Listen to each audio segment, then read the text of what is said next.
Assalamualaikum warahmatullahi wabarakatuh. Saya Muhammad Rehan Fadilah. Pengertian bimbingan pribadi sosial. Bimbingan pribadi atau personal guidance merupakan bimbingan yang diarahkan kepada individu yang bertujuan untuk memenuhi kebutuhan individu, hingga yang bersangkutan memiliki sasaran yang objek yang cukup di dalam kehidupan individunya.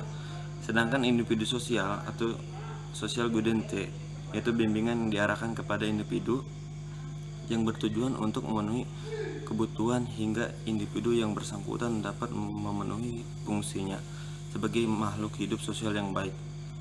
Next, menurut Syamsu Yusuf dan Juntika Nurisan 2005, merumuskan bimbingan pribadi sosial sebagai suatu upaya membantu individu dan memecahkan masalah yang berhubungan dengan keadaan psikologis, yang sosial dan klinis, sehingga individu menetapkan kepribadian dan mengembangkan kemampuan individu dalam menangani masalah-masalah dirinya.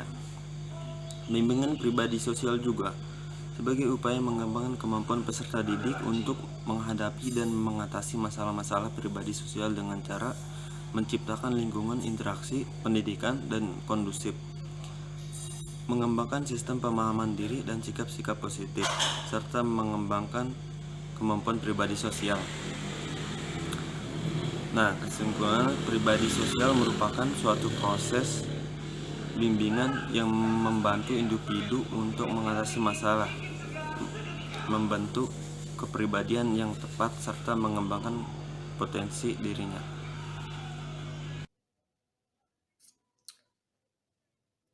Aspek-aspek dalam pengembangan pribadi sosial. Yang pertama yaitu peer group, yang kedua budaya. Yang pertama peer group. Apa sih peer group itu?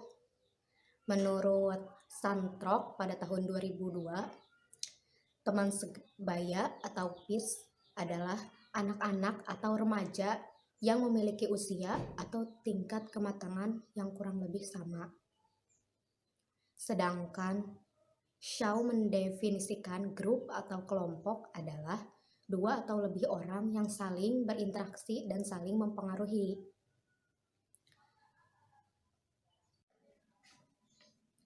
Selanjutnya, peran dan fungsi peer group dalam aspek pengembangan pribadi sosial.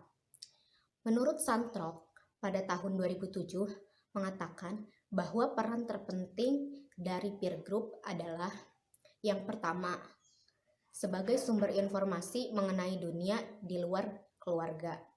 Yang kedua, sumber kognitif untuk pemecahan masalah dan peroleh pengetahuan. Yang ketiga, sumber emosional untuk mengungkapkan ekspresi dan identitas diri. Nah, apa sih hubungan ketiga itu terhadap pengembangan pribadi dan sosial?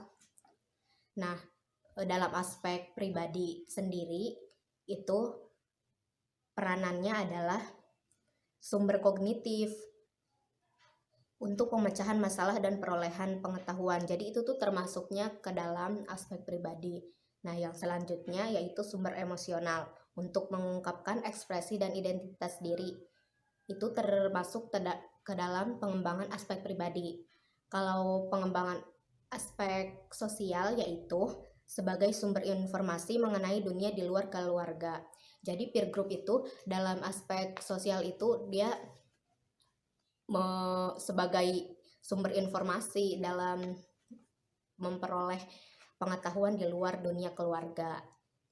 Assalamualaikum warahmatullahi wabarakatuh.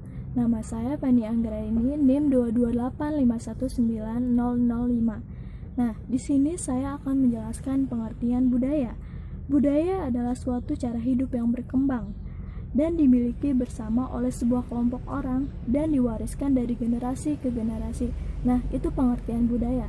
Nah, kan kita tahu sendiri kan, budaya adalah cara hidup yang berkembang gitu dan dimiliki bersama oleh sebuah kelompok atau orang dan diwariskan ke generasi-generasi. Tentu kan budaya kan yang diwariskan dari generasi sebelumnya ke generasi berikutnya dan seterusnya.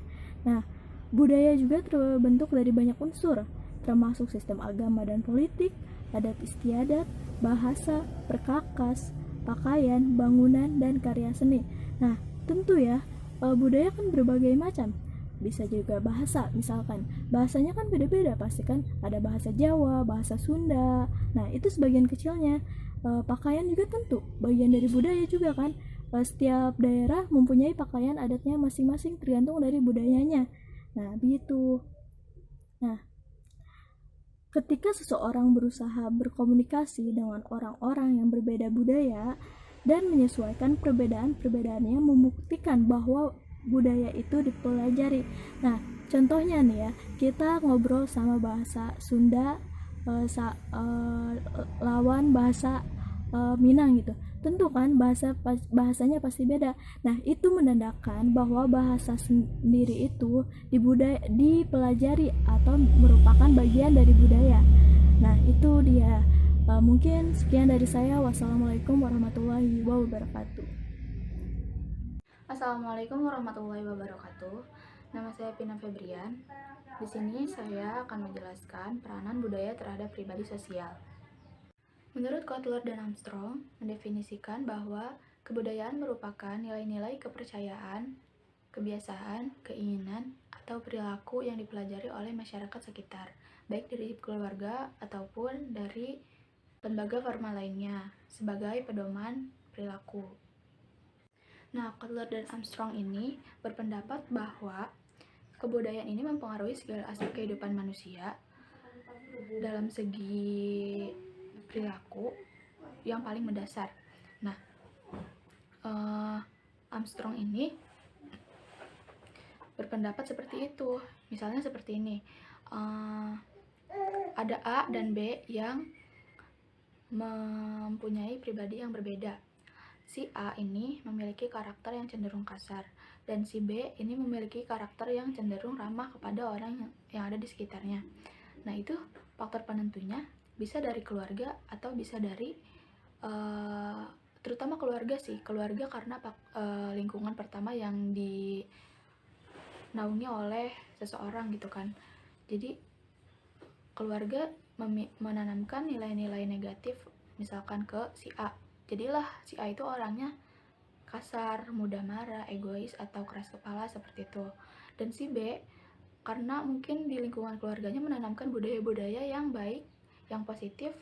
Oleh karenanya si B ini memiliki pribadi yang ramah kepada orang lain, baik, suka menolong, dan segala macam. Terima kasih. Mungkin itu yang bisa saya sampaikan sekaligus untuk menutup presentasi kelompok 7 kali ini. Mohon maaf apabila ada hal-hal yang kurang berkenan. Terima kasih. Wassalamualaikum warahmatullahi wabarakatuh.